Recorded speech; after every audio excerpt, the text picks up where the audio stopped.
नमस्कार, मी प्रियांका पाटील। आपण पाहत आहात राष्ट्रीय लोकराज्य न्यूज, निर्भीड बातम्यांचे व्यासपीठ। आज आपण दिवसभरामध्ये घडणाऱ्या घडामोडींवर नजर टाकूया। इच्छामणी युवक मित्रमंडळ व अर्पण रक्तपेढी यांच्या संयुक्त विद्यमाने रक्तदान शिबिर उत्साहात संपन्न। आज दिनांक 12/8/2025 रोजी इच्छामणी युवक मित्रमंडळ व अर्पण रक्तपेढी यांच्या संयुक्त विद्यमाने रक्तदान शिबिर आयोजित केले होते। रक्तदान केल्यामुळे गरजू रुग्णाला त्याचा फायदा होऊ शकतो व त्याचा जीव वाचतो। रक्तदान करण्याच्या दात्यांचा नवीन रक्त तयार होण्यासाठी 48 तास वेळ लागतो। रक्तदान केल्यामुळे अनेक फायदे होतात। दर 3 महिन्यांनी रक्तदान सर्वांनी केले पाहिजे।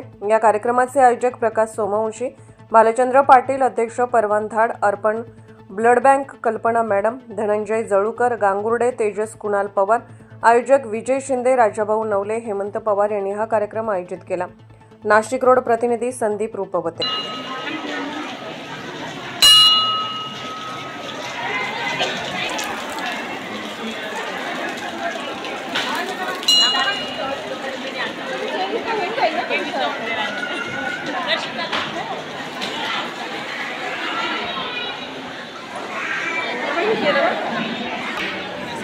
राष्ट्रीय लोकराज्य न्यूज प्रतिनिधी संदीप रूपवते। सर, हा रक्तदान शिबिर कुठे ठेवलेला आहे?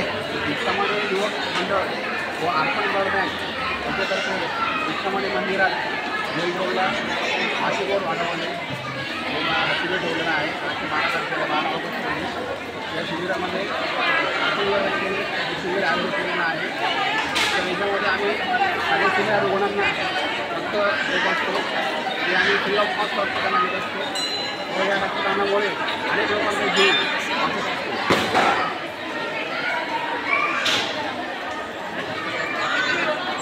हे मंदिर कोणतं आहे? इच्छामणी गणपती मंदिर।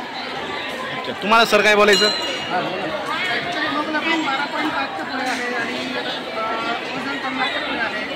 तरी सर्वजण दर 3 महिने रक्तदान करू शकतात आणि जास्तीत जास्त रक्तदान करावं। रक्तदान केल्यामुळे नवीन रक्त तयार होतं, नवीन प्रतिकारशक्ती वाढते आणि अनेक प्रकारची तपासणी केल्यामुळे रक्ताचं अजून नवीन संचार तयार होतो। अनेक लोकांनी रक्तदान करावं असं इच्छा आहे। राष्ट्रीय लोकराज्य न्यूज प्रतिनिधी संदीप रूपवते।